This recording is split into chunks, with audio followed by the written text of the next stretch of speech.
लेकिन स्वाभाविक है जब बड़ी दुनिया की बड़ी बड़ी पार्टियों में कुछ कुछ छोटी छोटी बातें हो जाती है तो हम लोग तो नई पार्टी हैं।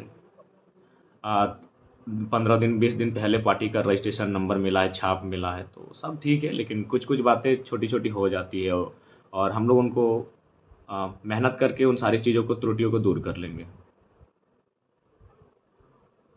अभी हाल ही में यदि हम बात करें कल परसों तो आपके एक साथी संगठन से बाहर चले गए। जी, उनका जहाँ भी जाएं उनका अभिनंदन करते हैं। वे सदैव खुश रहें, मंगलमय उनका जीवन रहे, अपने जहाँ भी रहे उन्नति करें और संघर्ष थोड़ा करें, क्योंकि संघर्ष करेंगे तो शायद उन्हें इस प्रकार के निर्णय जब दूसरी पार्टी में जाएंगे तो शायद निर्णय वो ना लेंगे। तो वो संघर्ष करें, हमारी शुभकामनाएं हैं और आगे बढ़ें, हम प्रार्थना करते हैं। जयराम जी, आप पार्टी के केंद्रीय अध्यक्ष हैं, लेकिन सवाल यह उठता है कि संजय मेहता आखिर पार्टी क्यों छोड़े? कई लोग ये सवाल कर रहे हैं। देखिए, कोई विशेष बात नहीं है। वही बात है बरही बरकट्ठा और सदर हजारीबाग। तो उन तीनों सीट में एक को आप प्रीफर कीजिए और जाके जहां आपको तैयारी, चूंकि आप 10 साल से तैयारी तो कर ही रहे थे, चूंकि आपने विधानसभा का चुनाव बरही से लड़ा ही था। तो फिर बोले माफ कीजिए, मांडू और रामगढ़ तो संभव नहीं लगता है। बस, और विशेष कुछ बात नहीं। उसके बाद उन्होंने आवेदन भी नहीं किया था ना, जैसे कि हम लोग प्रोटोकॉल है कि जो आवेदन करेगा वही प्रत्याशी बनेगा। तो उन्होंने आवेदन भी नहीं किया था, जबकि देवेंद्र जी बीमार थे, उन्होंने अपने पार्टी के लड़कों को भेजकर अपना फॉर्म लिया, फिर साइन करके दोबारा उनको जमा करने के लिए भेजे रांची से। तो उन्होंने आवेदन भी नहीं किया था। तो उसके लिए भी मैंने मीडिया में कहा था कि भाई जिन्होंने आवेदन नहीं किया है वो उन सीटों पे लड़ेंगे जिन सीटों पे आवेदन नहीं मिला है, और यदि वो अपनी मनपसंद सीट से लड़ेंगे तो फिर जिन्होंने आवेदन किया है उनसे एनओसी लेना होगा। तो संजय जी ने आवेदन भी नहीं किया था, तो ज़्यादा कुछ विशेष नहीं है। वही था कि वो मांडू और रामगढ़ से लड़ना चाहते थे और सामाजिक और भौगोलिक समीकरण से वो सीट उनके लिए फिट था नहीं। तो इसलिए मैंने उनको बरही, बरकट्ठा और सदर 3 सीटों को चुनने के लिए कहा था। लेकिन जब मीडिया की माने तो कुछ चैनलों पर उन्होंने अपने कुछ शब्द जाहिर किए हुए हैं। देखिए, वो अपमान का घूंट पीकर रहने से अच्छा है कि उस संगठन से मैं खुद अलग कर लूं। देखिए, सबसे पहली बात है कौन सा अपमान भाई, जिस पार्टी ने आपको 700 वोट से सीधा 1.5 लाख तक जंप कराया वो सम्मान नहीं था। छोटी छोटी बहनें आपके कार्यक्रम में रात भर 9-11 बजे तक जागकर आपको तिलक लगाती थी, क्या वो सम्मान नहीं था? 80-85 साल की बूढ़ी दादी लोग अपने आंचल में अपना बाजार हाट से जो पैसा कमा के लाती थी, बचा के रखती थी, आपको चंदा के रूप में देती थी, क्या वो सम्मान नहीं था? आम आदमी पार्टी में आप थे, कितना सम्मान था आप बताइए। हमने तो आपको, आपके लिए पलके बिछा दी, लोग दरी बिछाते हैं, हमने तो पलके बिछा दिए। लोकसभा, पहला बात तो लोकसभा का चुनाव मेरा संगठन का कोई साथी नहीं चाहता था कि आदरणीय संजय जी लड़े, क्योंकि वो उन्होंने संगठन में नए नए आए थे। उनका कहना था कि अगर आपको कुशवाहा समाज से ही लड़ना तो रामगढ़ की भारती कुशवाहा को लड़ाइए। हजारीबाग के उदय मेहता जो जिला परिषद के चुनाव लड़ चुके हैं, जो छात्र नेता रहे हैं, उनको लड़ाइए। लेकिन मैंने कहा कि नहीं, ये पढ़े लिखे हैं, अच्छा बोलते हैं, इन्फ्लुएंट बात करते हैं तरह की। तो मैंने अपनी जिद की थी, तो फिर पार्टी ने कहा चलिए पहला चुनाव है। लेकिन उसके लिए नहीं, क्या दिक्कत है, अब बड़ी बड़ी पार्टियों में चंपे जी चले गए, लोबिन जी चले गए, तो पार्टी मर थोड़ी गई है। मुझे मालूम है, मैंने अपने संघर्ष से खड़ा किया है। अभी मैं बेड पे हूँ और आपको इंटरव्यू दे रहा हूँ। विश्वास कीजिए, आज अभी मेरा 6 विधानसभा और 3 जिला में कार्यक्रम है। मैं केवल ब्रश भी करूंगा नहीं, कूला करके निकल जाऊंगा। मैंने गाड़ी में खाना भर दिया है, यानी मैं गाड़ी में बैठ के खाना खाऊंगा। देख सकते हैं मैं बेड पे हूँ, ये मेरा, अभी मैं सो के भी नहीं उठा था। फिर लड़कों ने कहा कि नहीं, ऐसा भैया लाइव करना चाहते, देखिए हम सोया थे। अभी भी मेरी आंख को देखिए, मैंने पानी भी नहीं लगाया है, क्योंकि मैं, बिल्कुल बिल्कुल, मैंने आपको लाइव से पहले कहा भी थोड़ा सा आंख में पानी मार नहीं तो मैं बनावटी नहीं हूँ, जो हूँ सबके सामने हूँ, जनता जैसा सोचती है।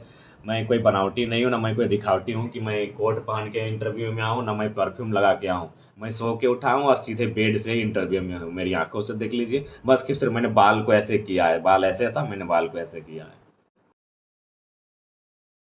बारे में नहीं, अन्य नेताओं के बारे में भी उनकी वही सोच है, यानी जयराम महतो की सोच है।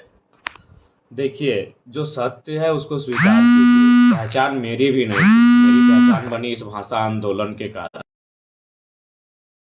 फेडरल में वो भी हमने लोकसभा चुनाव लड़वाया और लाखों वोट, 80,000, 50,000, 1.25 लाख, 1.5 लाख वोट आया। तो ये तो सत्य है कि आपकी पहचान जेबीके में आने से बनी है, क्योंकि आप आम आदमी पार्टी में आप थे। उसके बाद हमको नहीं लगता है कि मैंने आपको बरही में भी पूरे लोग कोई जानते होंगे। लेकिन आज हम JB में आने से आपको कम से कम तो उत्तरी छोटा नागपुर जानता है। ठीक है, संथाल परगना, कोल्हान ना जाने, लेकिन उत्तरी छोटा नागपुर और पलामू परिमंडल तो आपको बहुत अच्छा से जानता है। तो ये तो सत्य है, इसमें कोई झूठ बात नहीं है। आपकी पहचान बनी है, हम लोग के साथ आने के कारण ही बनी है।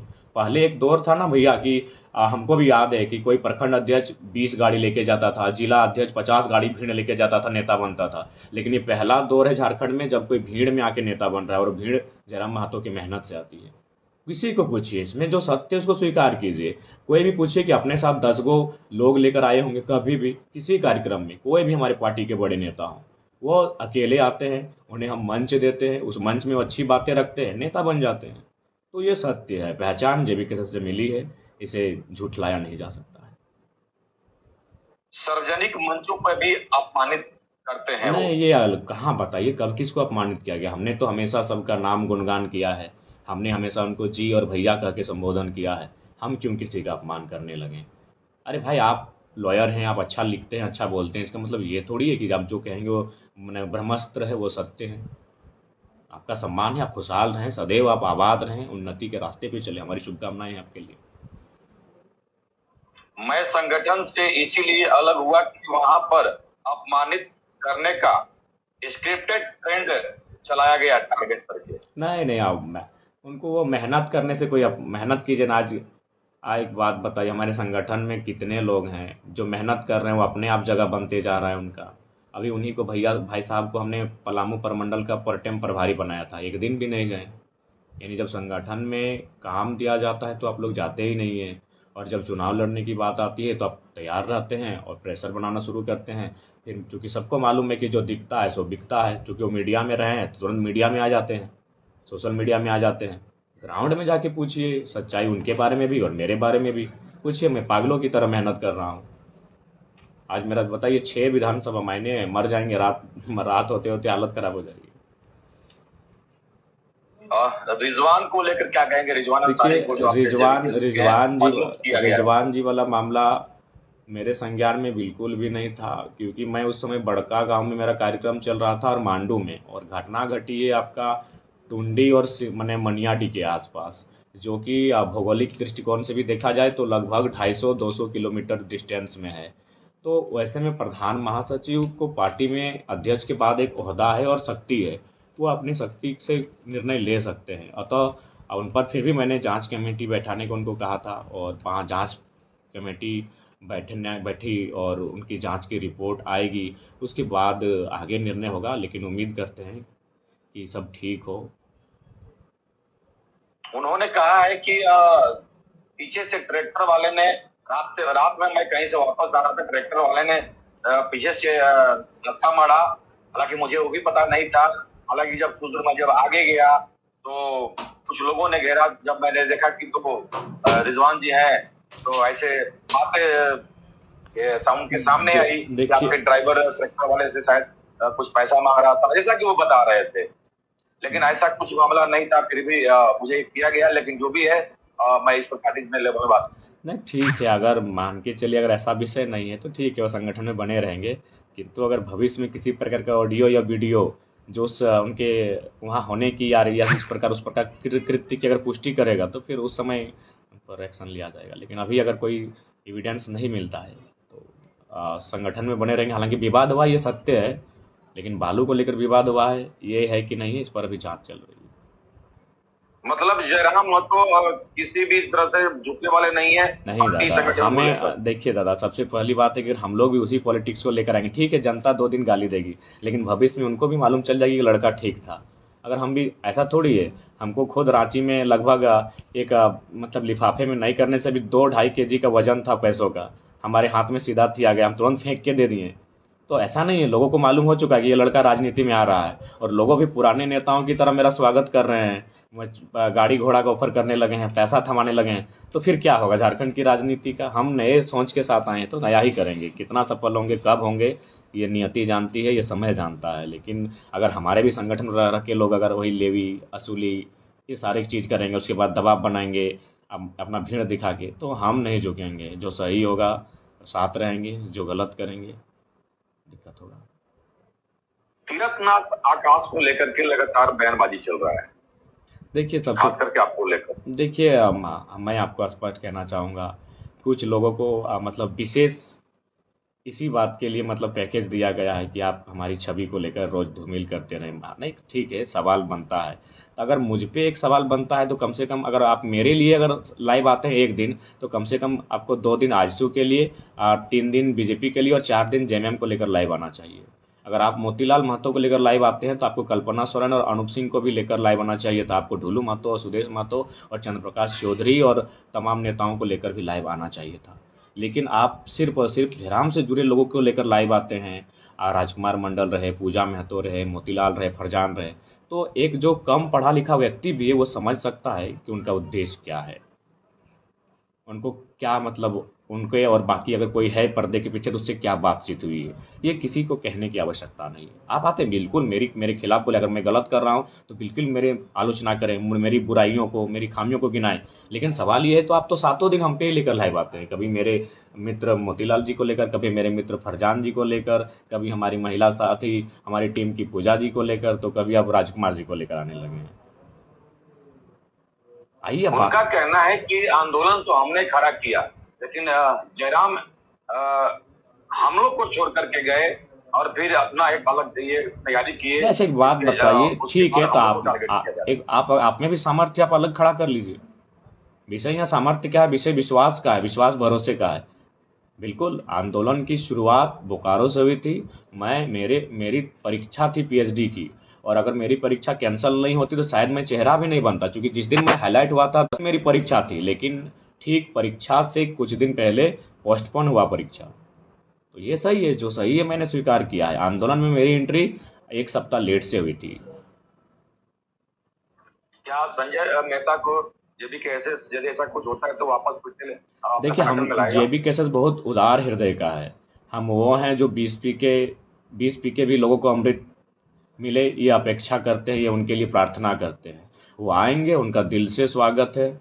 जो भी, चूंकि हम लोग विजन लेके चले हैं, हमें केवल 2024 का चुनाव नहीं लड़ना है, 29 भी लड़ना है, 34 भी लड़ना है, 39 भी लड़ना है और 44 भी लड़ना है। अगर वो आएंगे तो स्वागत है, लेकिन फिर वही कहेंगे, वो जहाँ से चुनाव लड़ेंगे वहाँ जिन्होंने फॉर्म भरा है उनसे एनओसी लेना होगा, या फिर उनको उधर जहाँ से आवेदन नहीं किया गया है चुनाव, वे वहाँ से लड़ेंगे।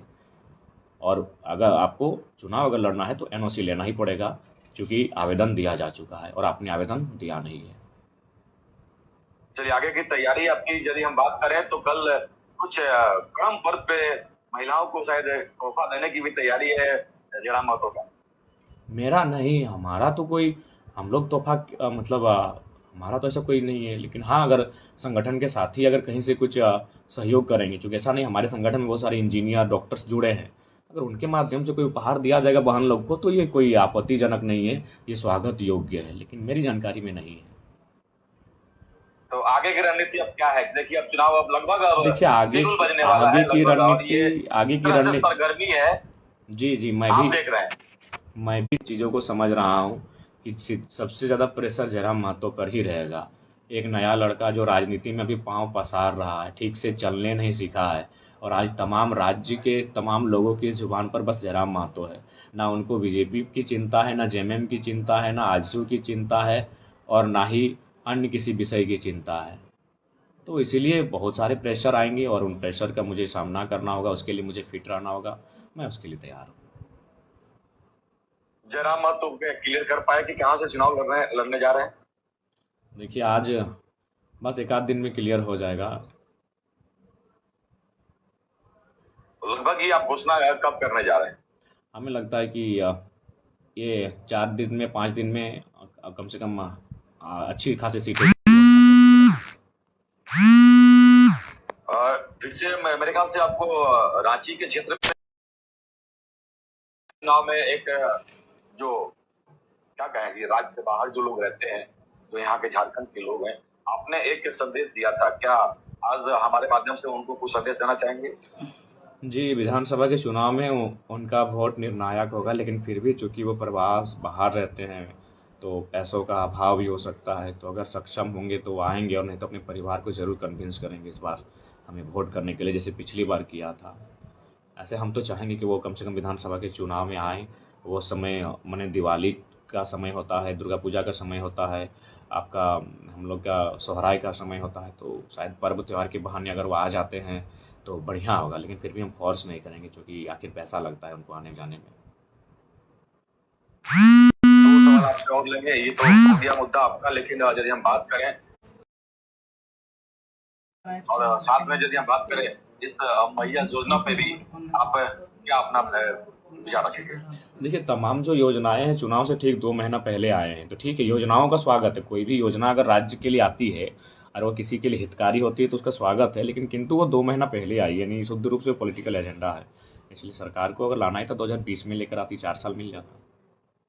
और 18 से जो बहनों को दिया जा रहा है वो हमें उचित नहीं लग रहा है। 45-50 होता तो ठीक है, क्योंकि आप अगर इतनी कम आयु के बच्चों को देंगे तो वो कहीं ना कहीं जियो सिम की तरह हो जाएगा हाल, उन्हें लत लग जाएगी। तो ये क्या लग रहा है कि ये सब जो भी आ रहा है, ये चुनाव परिणाम को यदि देखा जाए आगे आप रणनीति के हिसाब से, तो क्या लग रहा है ये सरकार फिर से अपने वादे के अनुसार जो अभी काम कर रही है इसे रिपीट करने जा रही है? देखिए, वो तो सरकार की मंशा और सरकार ही जाने, हम लोग तो नहीं कह सकते हैं।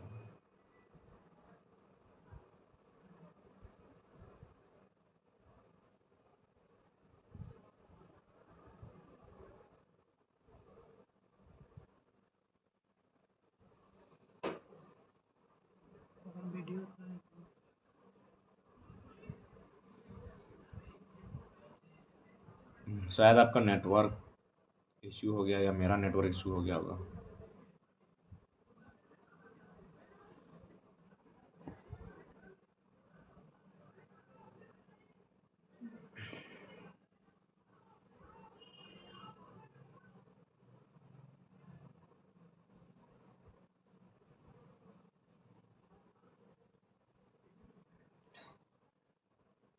अरे फोन में इतनी देर तक रिंग वायरल है कर यार, जब तक हटते नहीं। हाँ, हट गया।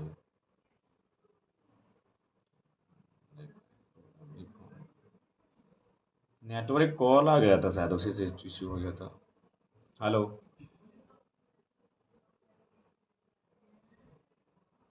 हाँ, छोटे बहुत भाई, हम तो कोरोना रिकॉर्ड भाई लग रहा है।